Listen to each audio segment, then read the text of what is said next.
On this episode of Imagine, Create, Inspire. And we brought jazz bands, Yes. all types of performances to the central office. And it is amazing. People will come to you in the hallways like, oh my gosh, thank you so much. I enjoyed that. We needed them to see the person in finance who writes the check. I need them to understand the product. Yeah, the That why. when you write, that's right. When you write that check, this is what happens. Yeah. Different location, but this experience. Yeah. And if it brought you some joy, it's going to bring other people joy. Yeah.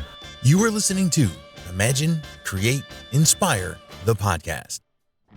Join host Bruce Andrews in conversations with creatives. Every artist has a story, and the struggle is real to stay inspired and in the flow. Join in the conversation by leaving us your comments, and thanks for listening. Hey, everybody. Welcome back to the podcast, Imagine, Create, and Inspire. 3 words in a very deliberate sequential order. One leads to the other. Imagination leads to creation. Creation leads to inspiration. And inspiration, when you properly apply it, produces hope. And hope is a commodity. Hope is fuel for the human soul. You might say that imagination, creation, and inspiration, the opposite of that would be stagnation, inflammation, and polarization. And so I like to have people on the podcast to talk that incite the imagination. And we're a catalyst for the imagination. The arts are that. So today I have with me Shelly Bailey and Terrence M from the Jefferson County Board of Education. Would you say the arts department? Arts education. Arts education. Arts department. education. And Yes. that's where both of you live? Yes. Yes, we live there. So Yeah. tell me, just give the folks, maybe you, Shelly, and then hand it off to Terrence, a little overview of what you do in general, and then maybe we can get into the specific programmatic things and things like that. Well, my title is a visual arts supervisor, but I wear many hats and jump in where needed. We have quite a large district, so we have a lot of moving parts in our system. We have roughly 36,000 students. Yes. Wow, So that's a lot. It is a lot. Yeah. So And so you guys are covering tell me if I state this incorrectly, the visual arts programmatic needs of 36,000? Is that? Well, let's expand that because Yeah. not only are we talking about visual arts, but we're also talking about performing arts as well. So choir, theater, band, visual art, dance maybe one day real soon. And so our first priority is to the programmatic development of those programs to make sure that as many students as possible have access to that type of programming. The second, so that's You're building the platform. we're building the platform. Yeah. So we're trying to get as many students under the arts education umbrella as possible through a variety of means, the traditional classes, the non-traditional master classes and things of that nature. But then we want to give them unique experiences that they may not get anywhere else. I see. Where we bring teaching artists in, where we lend them an opportunity to come in and learn an art form that we wouldn't necessarily. So is that that's new in a lot of ways? I would assume in one way you're getting teachers from the outside in that ordinarily wouldn't be in the system. Yes, Yeah. exactly. Because in the normal school year, a student may not have access to my personal favorite, quilting, right? So they may not have access to the fabric arts. Now let's bring someone in because that might be their niche, and they may not know it until they hit that sweet spot. So we try to do that as much as we can, as much as the budget and the grant capacity will allow us to do. Right. And then I think lastly is we want to be state leaders in the arts. We're the second largest school district in the state of Alabama. And so we want to inspire other school districts, large and small, to do this type of work, to be inspired, to think beyond the traditional means of arts education and expand that to give students the opportunity to not only be potential artists, but in my mind, to be creatives. Yes. yeah. Because there are jobs that are being created to this day, at this moment, that did not exist and will not exist until we find the right people to create the niche. And so we want to and so we want to play a role in creating that next generation of workers. Yeah, that's sort of my soapbox. If you couldn't tell from the intro, it's interesting that we're already on the same page. I mean, it's like Yes. I feel like everything in life is sequential. I remember when I first started to try to learn how to use computer programs, and I was probably a little bit older than I should have been at that time, and I found out if you did things out of sequence, it doesn't work. That's right. So if you're a catalyst, you start in the right place. Right. You incite imagination. You do a lot of things besides. I mean, it's typically associated with the arts, but like you said, it's so much the opposite of what you see out there. I used to teach a arts program in a juvenile detention center. So I'd always start if you look at your phone all the time, generically speaking, you're looking at what other people have created all day long. That's right. And you're getting mind numb by it. You could be the creator. You're hardwired right. And if you're creating positivity, then. But isn't it interesting that we're all wired to create in some shape, form, or fashion? And so, just as you said, even if we create joy in our space, that makes us a creative. I agree. Now, the process of how we do that is a little different. Mm-hmm. But we're all creatives. That's what we enjoy doing. That's the thing I think that brings us joy. I would agree. So we just want to play that role we want to play that role in our community of the 36,000 and even the 4,000 employees that we have. Yeah. Because what we're finding is that the more that we talk about the arts, the more it becomes center stage. We have teachers that say, "Oh, I'm not an artist." Mm-hmm. Oh, yes, you are. Yes. Even the lesson plan that you create is a glimpse of artistic beauty. Yeah, I mean, I've gotten to your point. I've gotten to the place where because people say that, I refer to them as creatives. Yes. So, my grandmother was a creative. She could go to the refrigerator and there would be just a bunch of disparate ingredients. She could make dinner out of it. Absolutely. And it'd be awesome. Yes. She always had biscuits with it, but that's sort of a side note. But anyway, you know what I'm saying? So she was an artist, yes, in my view. Exactly. A creative in that way. Yes. And a positive force in my life in that way, for sure. Yeah, so how let's do this one at a time because I'm always interested in this, people's life story in a nutshell. I mean, how in the heck did you get into this, Shelly? I mean, was you just walking through the next open door? I mean, is that kind of where it's at? Well, I started as a child, with parents who were very supportive Of the arts, are you saying? Of the arts. Yeah. And, when I was in school, we didn't have public art teachers. There was nothing in my elementary, middle, or high school until I was a senior in high school before I had my first teacher in the arts. So, but my parents recognized a talent in me as a child and put me in a lot of classes. Visual arts? Visual arts. Yeah. Mm-hmm. And my first painting set was a Bob Ross painting set. Yeah. I still have that book. And I joke with my children. I'm like, it's vintage. It will be your, this is your inheritance. Bob Ross he just lives on, doesn't he? Yes. I mean, it's like, sometimes I'm bad about waking up in the middle of the night and having to try to fall back asleep. Yeah. So I'll confess that every once in a while I'll pull up a Bob Ross YouTube. Yes. And that little scratch on the, yes. on the, kind of puts you right to sleep, Love That's it. right. He had Loved his gig it. for sure.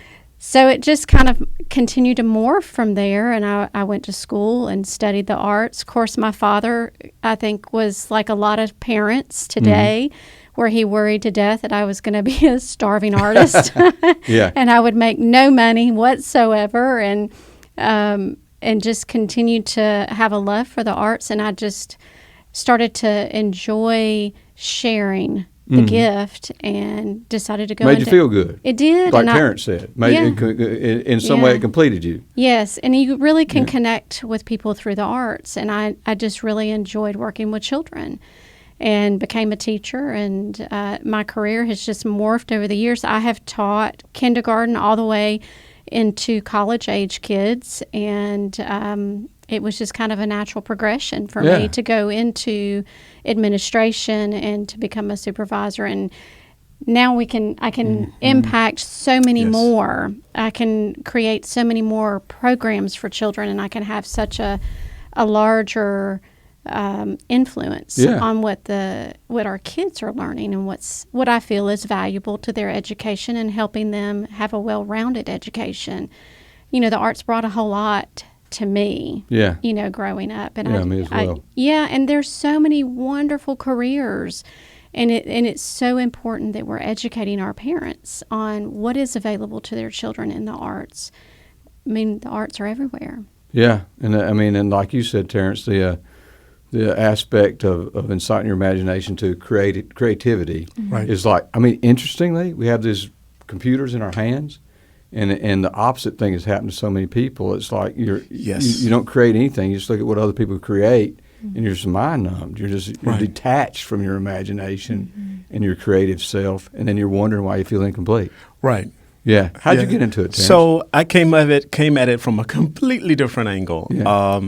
I was immersed in really singing as a child. Yeah. Anytime you grow up in the church, that's, everybody sang in choir, right?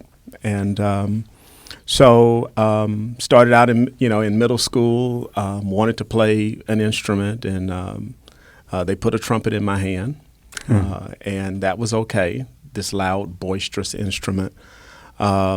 And after a while, decided that I wanted to sing more than anything, and so my parents bought a piano. They're still at the house today. And I came into my dad one day and I said, "Dad, I think I know what I want to be. I want to be a choir director." And he was like, "No, son, not with my money." And so I did what any other red-blooded American youth would do, and I took the passive-aggressive approach, and I majored in physics. But my environment was always around people who sang or played instruments. I did commercials in college. I can see that. And so many other experiences. And so I taught, became a principal. And when I became a principal, still recovering from that experience, the most beautiful experience, but hard. Oh my gosh! But it was the greatest thing. People have open access to you. Yes, but the beautiful part about it is when you see generations of children that come to you in the store, and they say, "Hey, Mr. Brown," or "Hey, Dr. Brown, how you doing?" Now, you don't have and any they want to hug your was it neck. a city school? Or? It was a Jefferson County school. Yeah, Spencer gotcha. Valley High School. Wow, okay. Yeah. And Excellent. so I had an opportunity to do two things. Resources were scarce. My desire was to build arts programming. So my experience has always been whenever the band is on some type of field trip, or the choir is gone, or your theater kids are gone, you go into the cafeteria and it's like, where's everybody? Where's the vibrant nature of the school?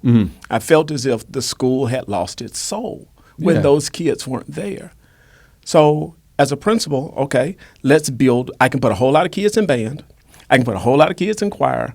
I could put a whole lot of kids in theater.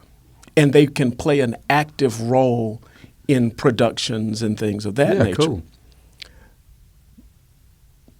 So I decided to put our resources into building those programs. And so we did. I always had a love for the arts. And then I had an opportunity to interview for a position for the Director of Arts Education.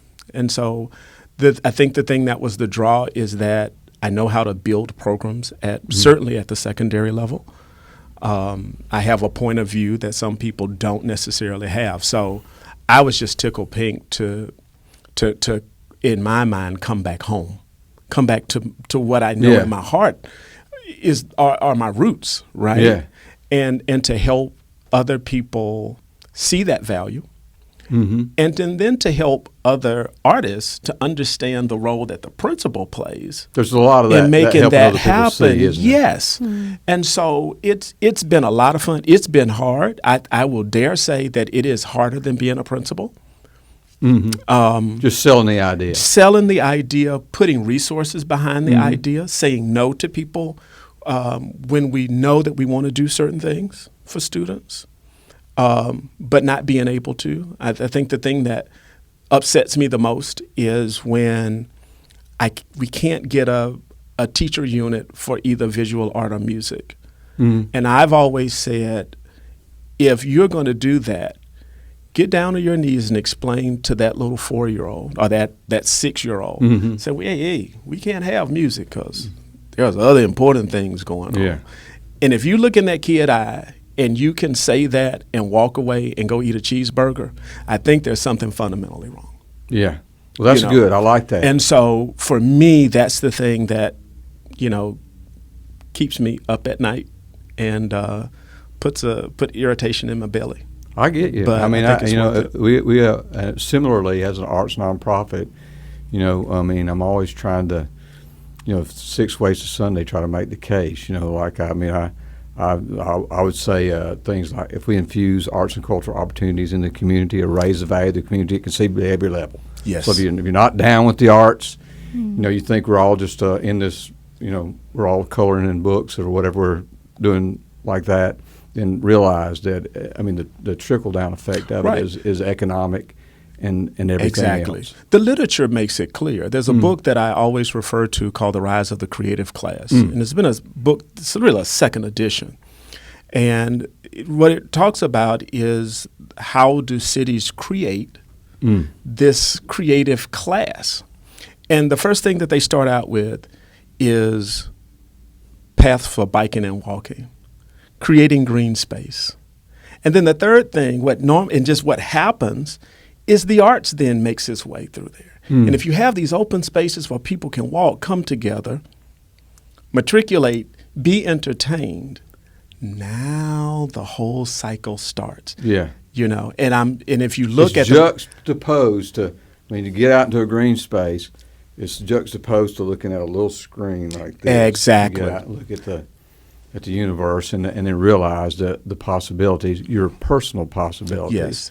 That whatever those are, Right. expand your horizons, start somewhere. Right. Yeah, be a catalyst. That's right. So if folks are listening and wondering, how do you apply this? How did you start? Can you guys give maybe a proof of concept where you started with some programmatic development, or what your concept of programmatic development is? So you got all these ideas. We all have this.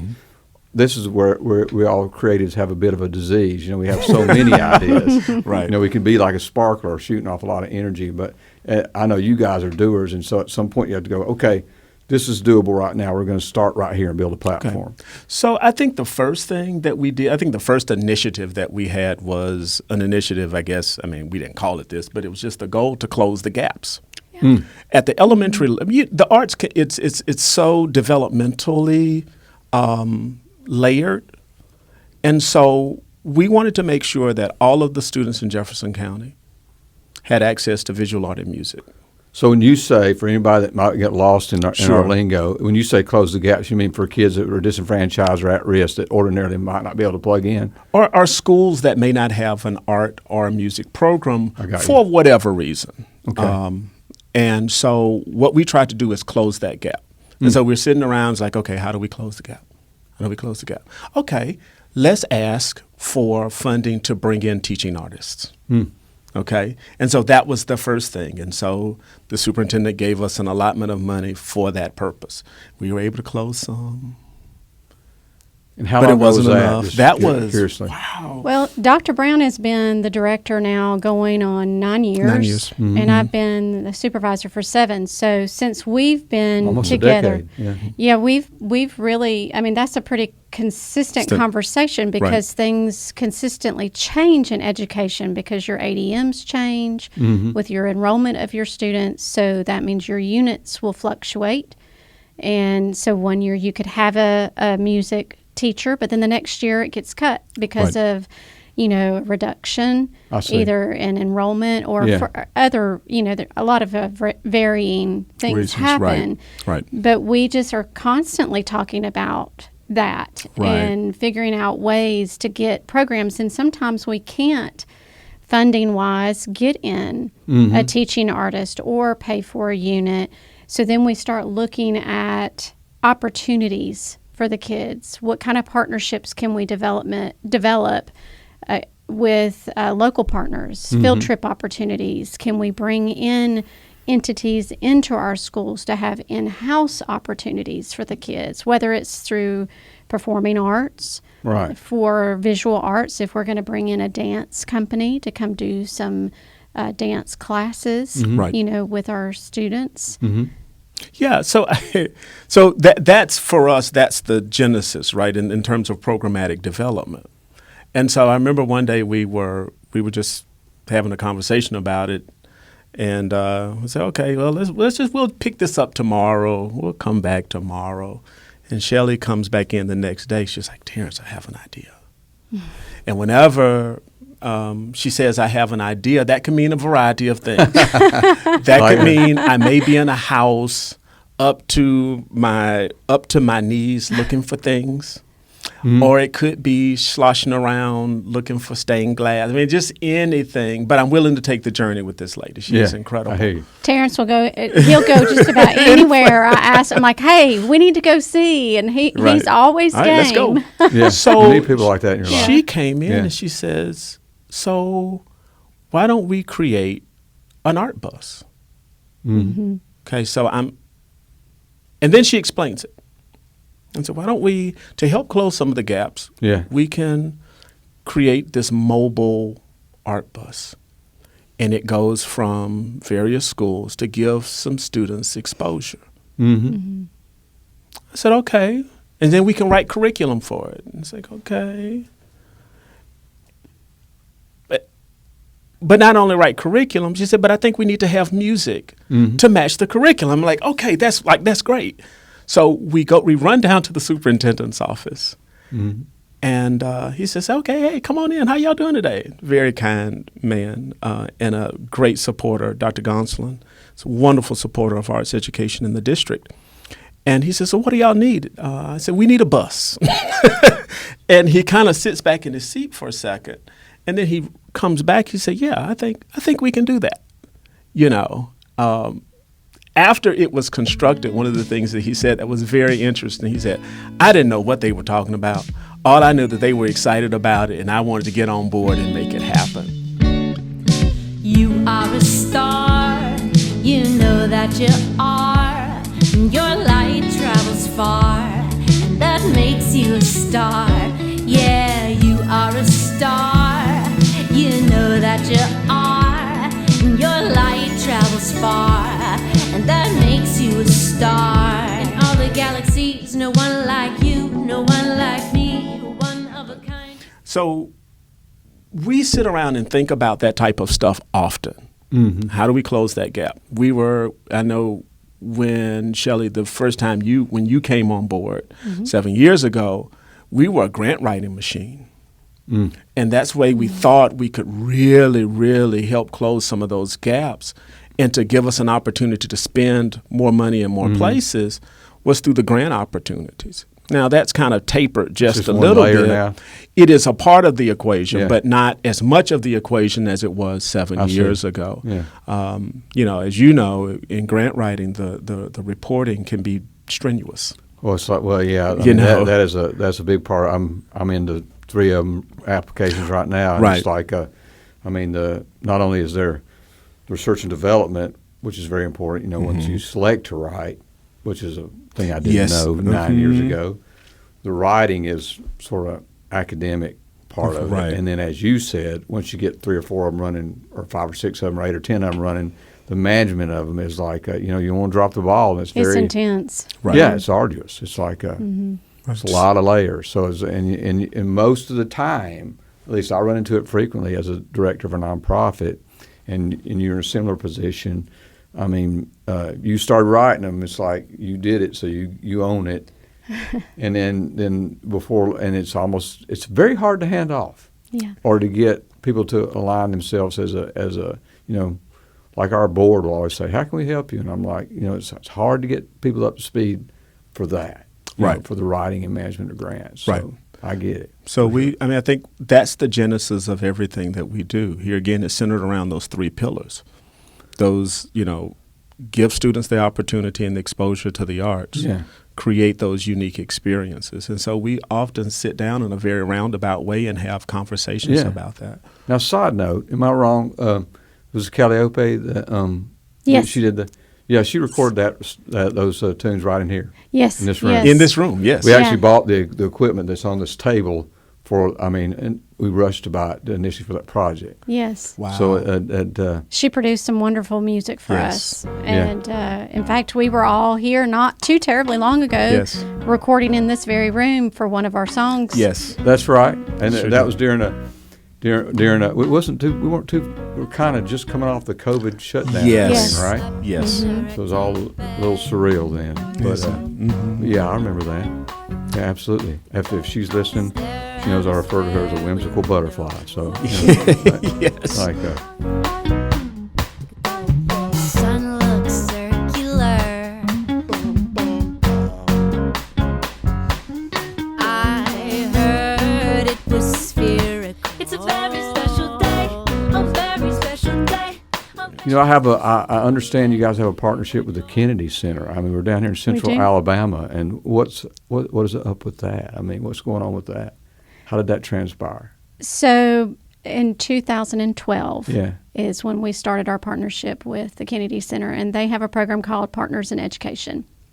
So you can develop a partnership through the Kennedy Center where you're bringing on local partners, and the whole premise of it is to become advocates for art integration.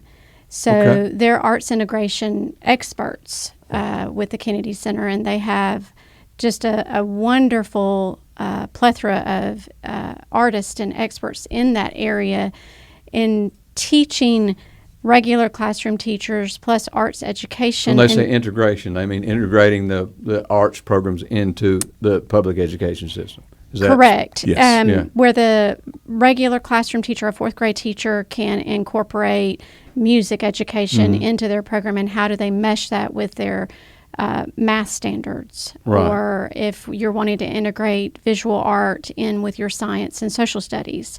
Right. So we came on board in 2012 with the Kennedy Center, and we are blessed to be able to travel and learn from the Kennedy Center once a year. And That's huge. it is huge. Yeah. It is huge. And then we started with the Birmingham Museum of Art when we first started our partnership, and we recently brought on the art play, which is through the Alice Stevens Center in UAB. Yeah, Eric Essex and all Yes, those- yes, all wonderful. And Rachel White is over the education department at the Birmingham Museum of Art, and Heath Mixon is the director at Art Play, and they have been wonderful, beautiful partners and have created just great experiences for our children at Jefferson County through that partnership. Awesome. And it's wonderful to be able to just,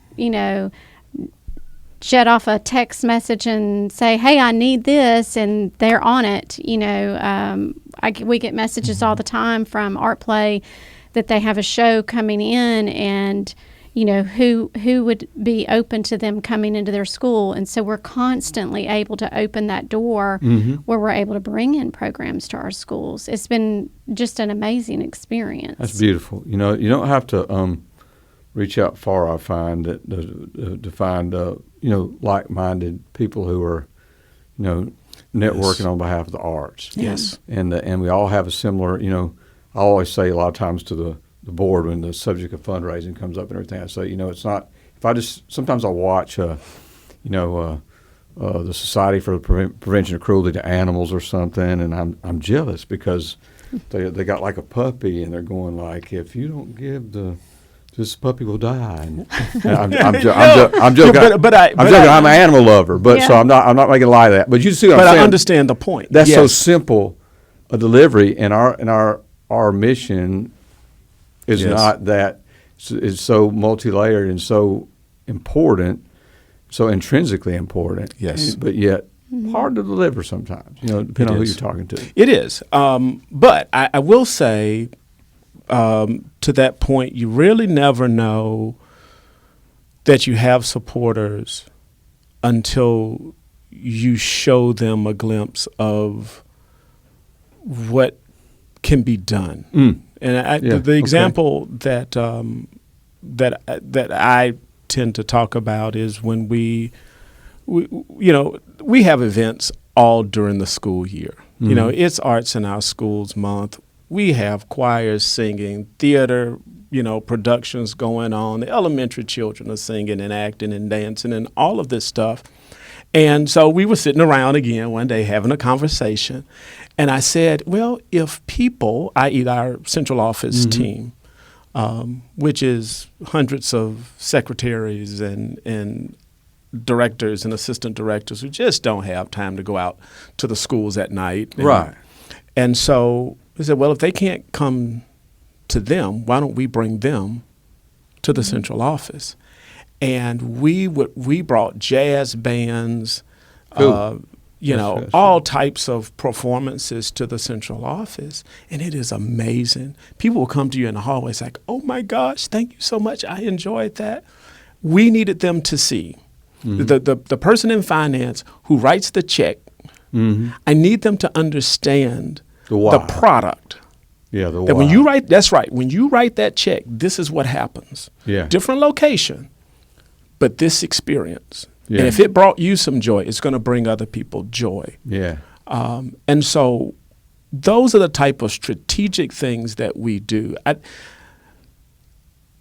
But it's hard to lay that foundation. It is difficult, but it's worth it. We have more, I tend to believe we have more supporters than we can ever imagine. I think people don't know what to do. I think you're right. If I open my checkbook, they know it's good. Yes, they just don't know it's crucial. Right. I'm guilty too. I'll be scrolling. I think, well, that's nice. That's right. And then I roll right on by. And then people make choices, right? And you turn around and you open your checkbook, you listen to the NPR fundraising thing, right? And that's the thing that kind of comes to mind. And it's like, okay, whatever you have, we love to have it. And I think John Q. Public, if they said, look, all I have is $10. I think they need more than that, but that's all I have. I think to some degree we have not convinced our larger society that $10 is enough.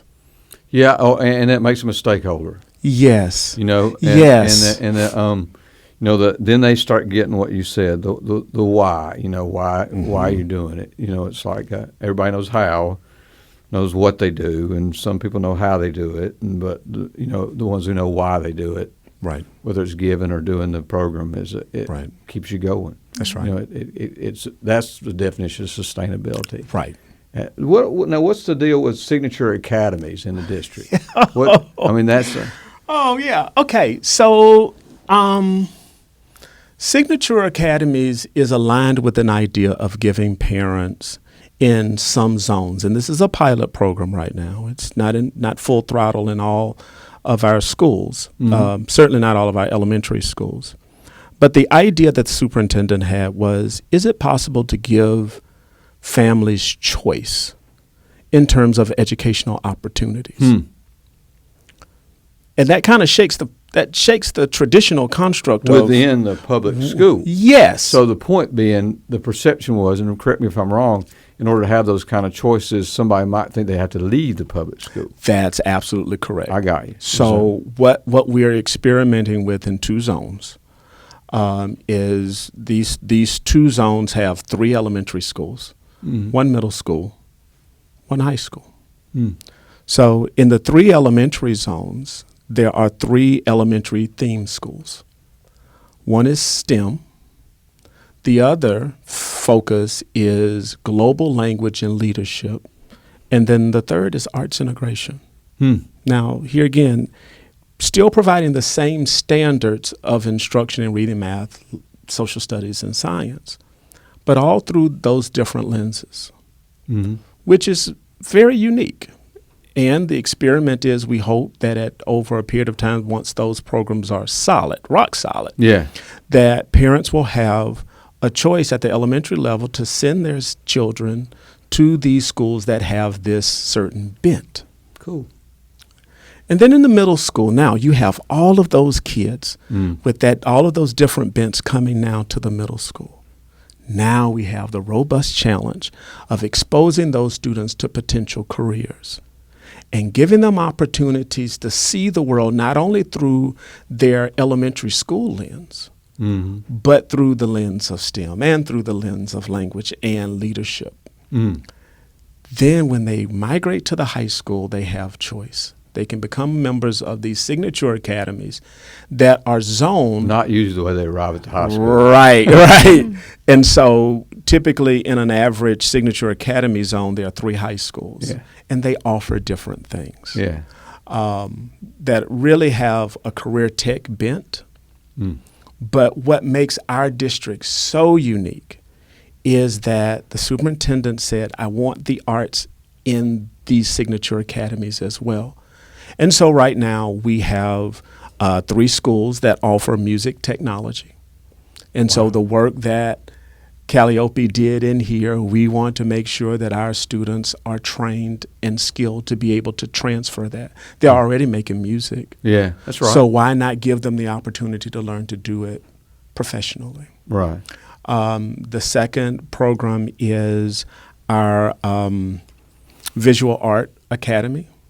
It is truly a hybrid where the students have a choice. They can go in and take their traditional visual art classes, specialize a little bit, but if they want to get a credential in career tech on the advertising and design side, they can go in there and take those classes, come right back in. Yeah.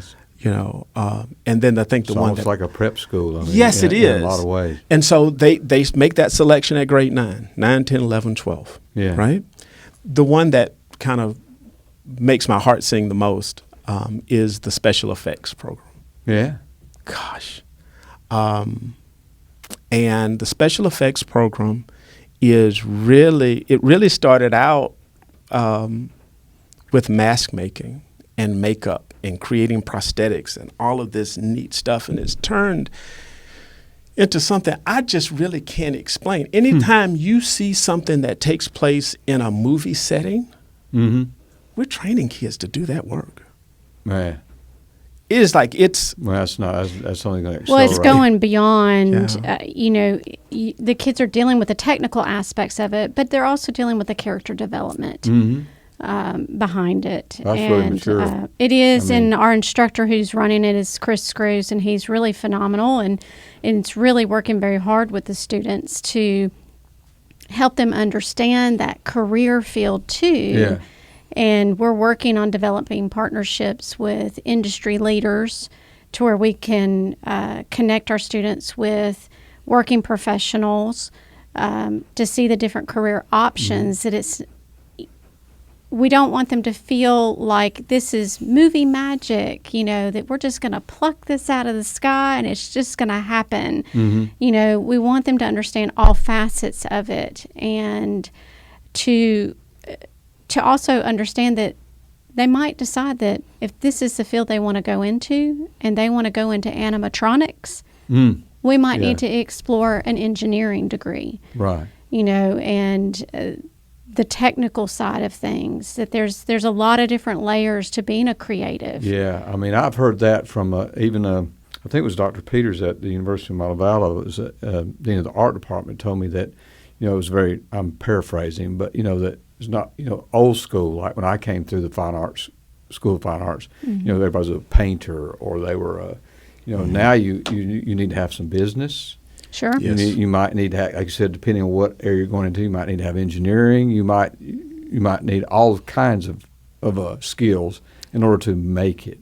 In other words, the idea that as a creative you're going to be able to sign on with a Disney or somebody and then be good for life is just not real. That's Exactly. the bad news is that's not realistic. The good news is opportunities to be a creative and make a living at it are literally almost infinite. Absolutely. Yeah. We Yes. just had a trip to Nashville this week, and we went and visited one of the schools that focus AMUA on special effects and makeup. And one of the things we were talking about with one of the instructors was how important it is to also teach and train the students on how to manage finances Yes. and how to create budgets. And they're working as contract individuals in that field. It's not an 8 to 5 job where you're working 40 hours a week.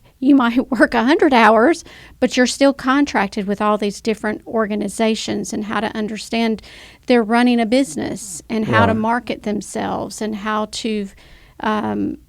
They may end up being an entrepreneur or Right. not, but at least you're given an entrepreneurial mindset. Right. Exactly. In other right. words, that's what you need, I think. I mean, one of the most revelatory things that I heard, it's so simple, but when I first heard it was really an epiphany. I think Kevin Kelly said this. He was, I think he founded Wired magazine, but he started this thing called 1,000 True Fans. You know, with the idea being that people that are in my age class that came up through the arts, you know, you had this internal idea that, well, I'm not going to be in the arts because I can't be famous, because I must be famous if I'm a singer or a painter or whatever in order to make a living. No longer true. Right. Sure. So Kevin Kelly's case was, all you need is 1,000 true fans. What does that mean? Well, if you had 1,000 people that would spend $100 a month with you, would that be impactful? Well, that's doable. That's right. It might be hard, but it's doable. For almost everybody. Right. You know, so it's really pretty revelatory and life changing, especially for an old guy. You know, who you know, if you wanted to get people to come to your band gigs, you had to nail up posters on telephone poles. You know, that's pre-internet, that kind of thing. Right. But it's well, you guys are doing are really amazing work. I appreciate Well, it. thank Thank you. you. Is there any way that people can, if they want to see some examples, you know, of like, are you there yet, where people can access a website? Absolutely. Absolutely. If you go to www.jeffcoed.com, Okay. and if you click our tab, I think it's the Departments tab, you can find the Department of Arts Education. Yeah. We would love to talk to you. Absolutely. There's not a lot to see per se on our website, and that's okay. That's something that we've decided. That's to why I kinda asked if you're there yet, because I mean, put- I get it. It's hard to. We do have social media, though. You Yeah. can follow us on Jeff Coed Arts Okay. through Facebook and Instagram. We also have the Jeff Coed Art Bus on Facebook, and you can see what's happening with the Art Bus.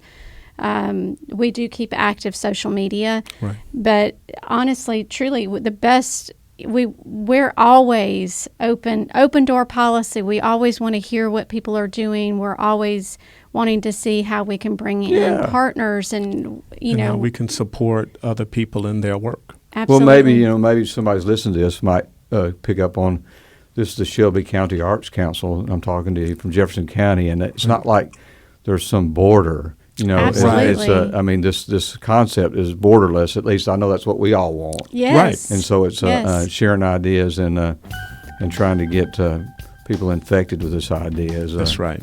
Is our mutual goal. Well, the arts are just universal. Right. They are. It's a God thing. The arts Yes. are. Absolutely. Absolutely. The evidence of things not yet seen. That kind of thing. Well, it's a pleasure to meet you guys. I hope everybody will connect with you. And we'll continue this conversation another day. Sounds Great. wonderful. Thank Thanks you for so having much for us. the opportunity. Thank y'all so much. Yes. Yeah. Thanks for listening to Imagine, Create, Inspire, the podcast. For more information on the Shelby County Arts Council, please visit www.shelbycountyartscouncil.com.